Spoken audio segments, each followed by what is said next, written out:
Hey guys, I'm back here again from CNH Small, and we got another quick video here for you. This is the second video for the new PufGun magazine specifically.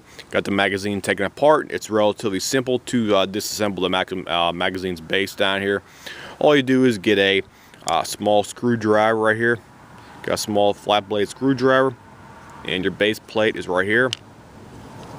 And this base plate, all you do is put the screwdriver end right here into the base plate and push, and the magazine plate will just basically pop right off down here. See how this thing fits on here. Let me see this thing, flip it around here for it.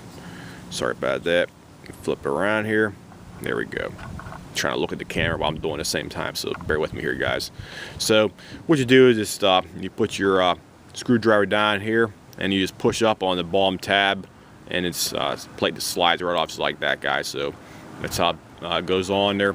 Other ones fall, or other plates on the bottom, they go in the opposite direction.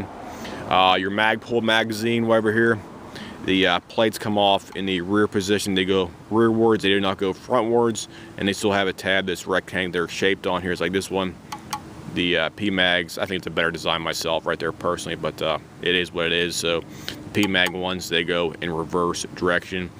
The PufGun, the Russian version, the AK magazine, the PufGun magazine Gen 2 right here, these ones go forward like so right there to remove the bottom of the plate for the magazine right here. So this is what the spring assembly looks like right here. It looks similar to the typical AK spring assembly. Here's your follower right there for reference.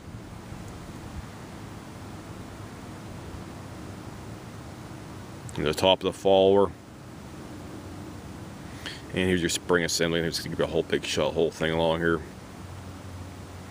Looks about the same size as your regular spring for your AK out there as well too. It's might be about a half an inch short, or a half an inch longer, I should say, because I was comparing the P-Mag springs to the Arsenal springs right here as well too, and it seems like this PufGun spring right here is about a half an inch longer than your typical Arsenal, and the Gen 3 P-Mag springs are here for reference as well too. One thing I did notice with the actual magazine body down inside here is it has two tabs. Let me see if I can show you here, but I might not be able to, but I'll try to do it anyway here. You have two tabs down inside the actual magazine body down here. Let me see if I can flip it around and get a better position with it, like sunlight maybe on it.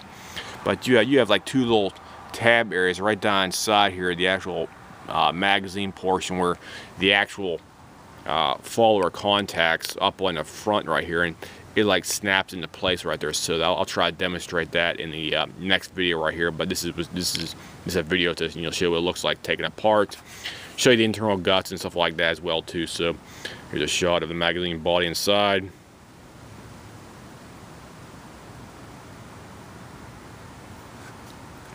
The top portion again.